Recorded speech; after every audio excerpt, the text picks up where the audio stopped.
Hello everyone, Papa Blue Shirt, taking a last look through the garden here before we're supposed to get a freeze. I'm going to pull some things up and we'll get them in the garage and we'll let them ripen in the garage.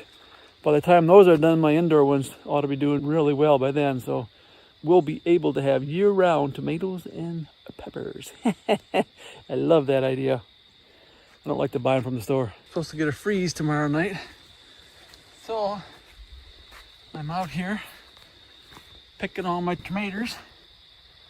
Here's the 2 buckets of them. Tomorrow I'll pick the rest of the peppers. Don't have to worry about the kohlrabi and the radishes because they'll be fine. And the other thing I did is I dug up my pepper plants that I planted at the end of the season that didn't have time to make it. I'm gonna take these indoors and inspect them real good for bugs, and then I'm gonna grow them indoors. I don't think there's a whole lot of bugs out here because it's been cold, but we'll see. But as you see, not very many weeds in my garden. Usually about July or August, the weeds run me out of the garden. But this year I sprinkled a little bit of weed killer on top. And as you can see, it did pretty well. There's a few weeds here and there, but not to the point where I can't get in here. So it made it really nice. I may dig up a few of these other pepper plants and overwinter them. We'll see if I have time to do all that. Get out here a little earlier tomorrow. I think I'll dig these up too. Planted them at the end of the season. Didn't allow enough time for them to grow. But overall, it was a really good year. We had a very good supply of tomatoes and peppers. More than we could ever eat. We filled up 2 freezers full and ended up giving all the rest away. So I would say that was a really good year. I'm real happy with it. I did plant some over here as an overflow, and this edge just doesn't get enough sunlight, so I'm gonna have to move all these after all that work of pounding them in. And I think I'll add them to the other side of the garden. I think they'll get enough light over there. Or I could put another row here maybe. That might be what I'll do. Anyways, that's a job and a project for another time. Well, I got all my tomatoes set up here.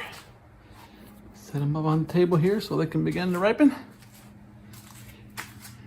1, 2, 2, 4, 5 trays. 5 trays of tomatoes. We'll keep an eye on these, and as they ripen, we'll take them up to the house. Oh boy. All right, and there's some of the peppers I got to overwinter.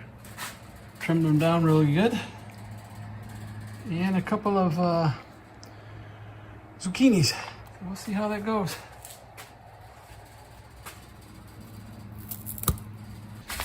We'll see how that goes. I'll probably get a couple more. Fill out the tray the rest of the way.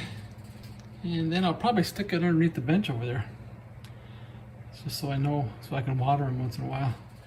If I stick them somewhere else, I'll forget about them. But there you go. Well, here's what my zucchini plants look like the very next day.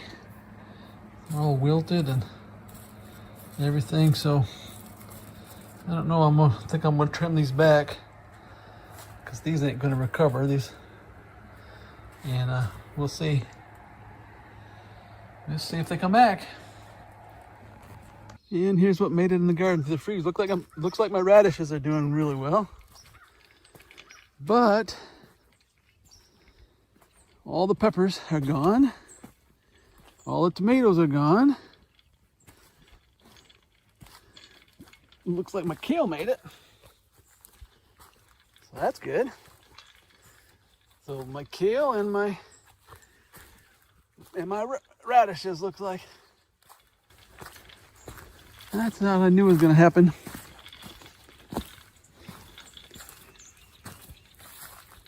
Yep.